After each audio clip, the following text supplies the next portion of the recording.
Após o Supremo Tribunal Federal derrubar o marco temporal da demarcação das terras indígenas, a Frente Parlamentar do Agronegócio está definindo uma ofensiva contra a decisão do STF. A gente volta a receber o repórter Bruno Pinheiro, de volta aqui ao Jornal Jovem Pan.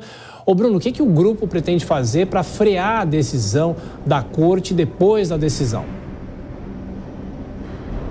Olha só, Tiago, uma reunião aconteceu nesta segunda-feira. Havia uma expectativa de ser uma ampla reunião de forma remota, de forma virtual. Acontece que não aconteceu. Os parlamentares não chegaram nesta reunião, não acessaram esta reunião. Aconteceu somente com a diretoria. Amanhã, às 10 horas da manhã, e vai se estender até o horário do almoço, ao meio-dia, uma ampla reunião com todos os que são do agronegócio, representantes aqui no Congresso Nacional, senadores e deputados.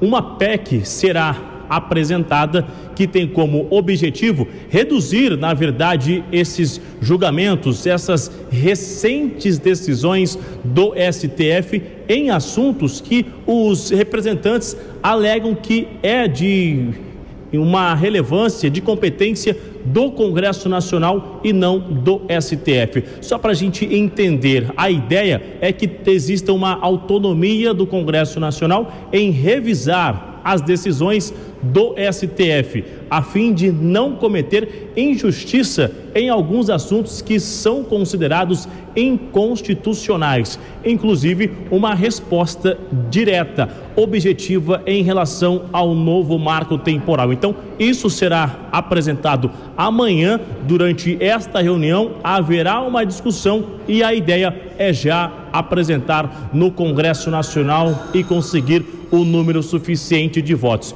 O que diz este documento? Eu cheguei a acessar este documento hoje um pouco mais cedo. Ele reconhece a autonomia de cada instituição, só que também alega que nenhuma é superior à outra, ou seja, que tem autonomia igual e que é necessário respeitar este espaço. Só que haveria uma autonomia do Congresso Nacional em revisar as decisões da Suprema Corte.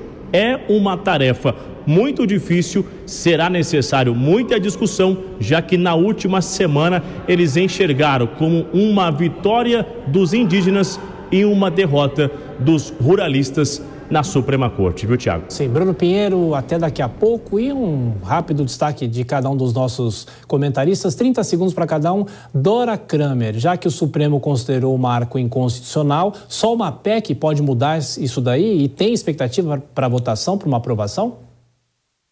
Olha, justamente só uma PEC, porque o projeto de lei já não teria mais valor. Agora, a discussão também não se encerra se uma PEC for aprovada, de repente até tem ambiente, não consigo cravar ao certo, mas poderia sim ter ambiente ali para uma aprovação. Agora, nada impede também de que, uma vez aprovada uma PEC, ela seja objeto de uma ação de inconstitucionalidade no Senado, no Supremo, e aí a coisa volta, entendeu? De novo, vai para cá e vai para lá, tá um vai e vem entre Congresso e Judiciário, que eu tenho ideia de como é que essa coisa pode ter um fim, finalmente ter alguma coisa assentada, específica, segura juridicamente, para que se possa prosseguir com segurança nesse assunto. Perfeito. Nelson Kobayashi, então só uma PEC pode acabar com essa dúvida ou a PEC pode acabar no Supremo também?